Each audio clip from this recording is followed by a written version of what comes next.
This week in this video, I'm going to talk about elevations and dimensioning.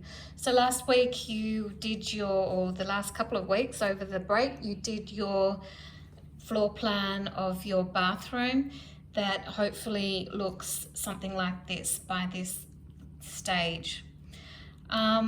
Since the last you saw this, I've just added a little bit of shading into the walls, just so I know that they're the solid walls as opposed to the transparent window.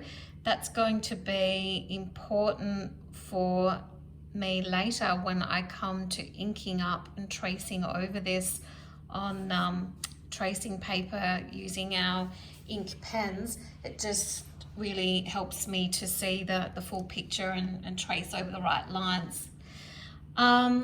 So I've added that in. I've also added some break lines in to the corners of the space. So these little symbols indicate that this wall continues on, because my bathroom is in the context of my whole apartment. It's not just a room floating in isolation, but it comes from a context.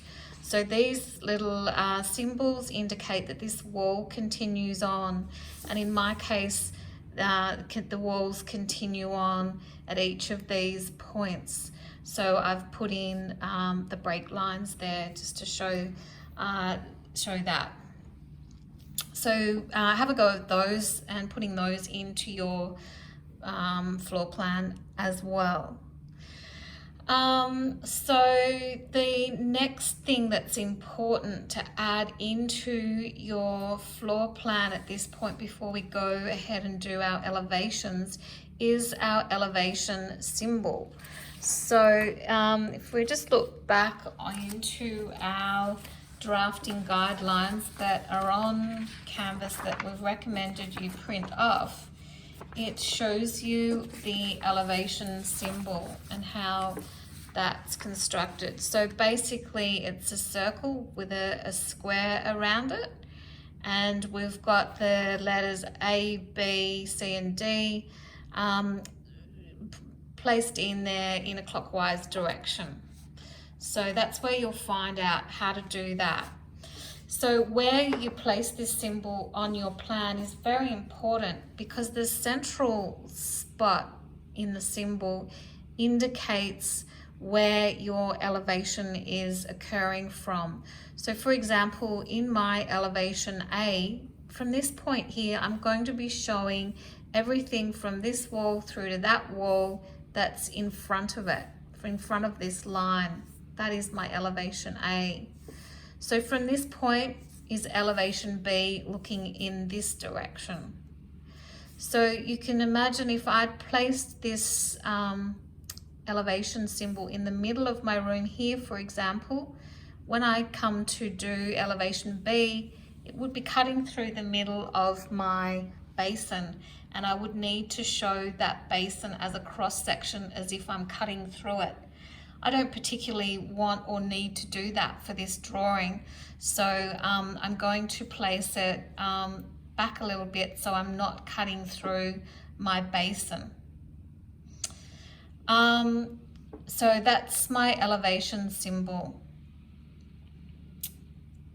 Think about your bathroom and what is where and how you want to place that.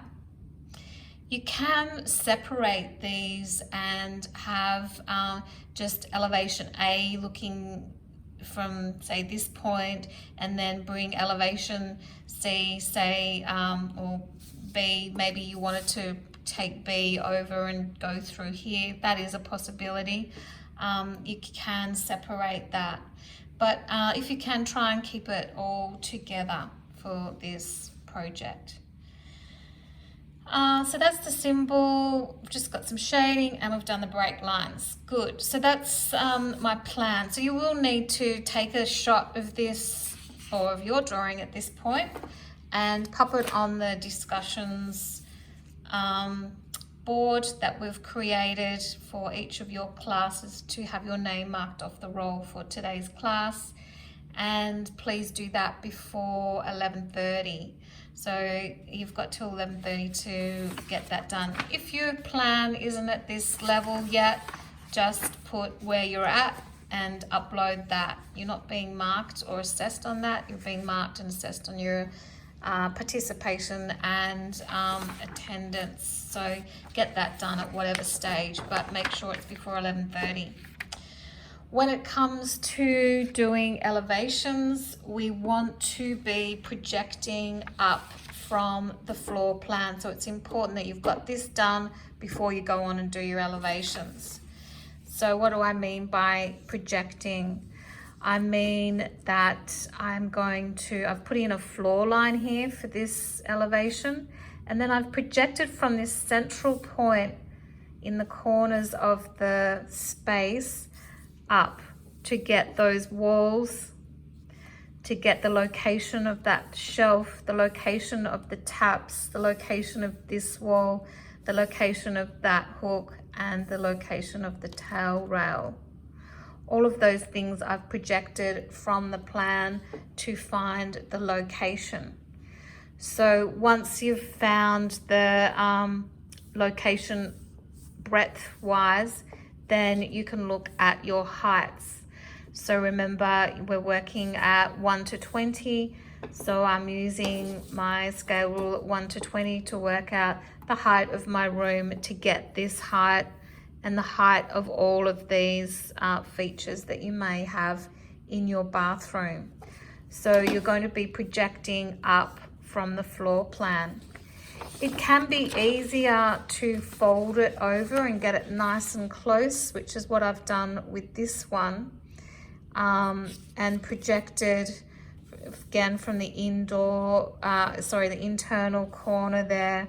I've projected, you can't quite see that corner there to get my wall.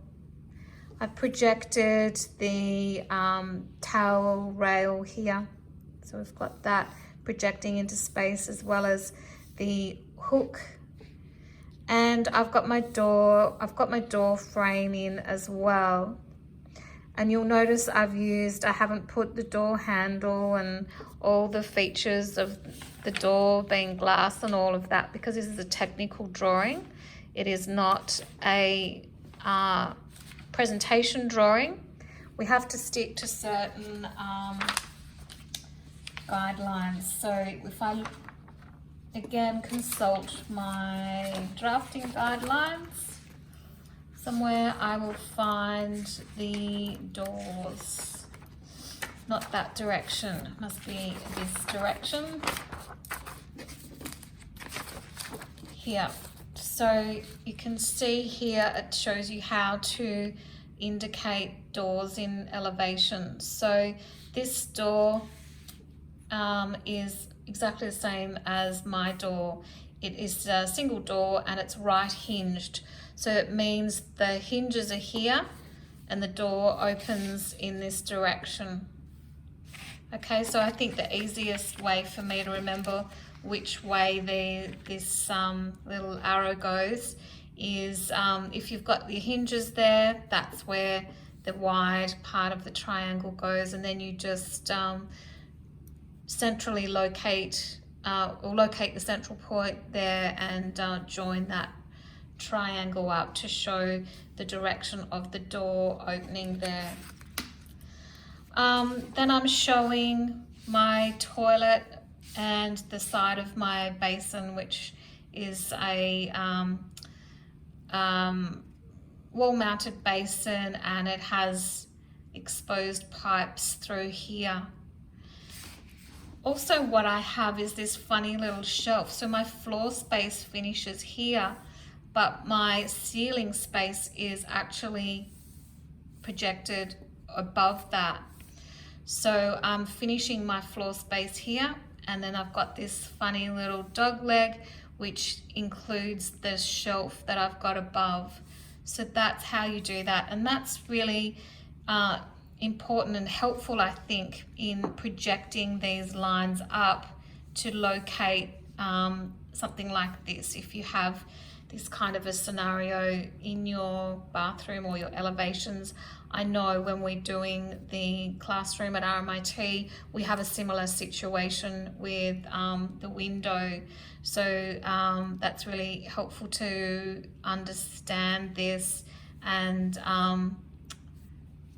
show that.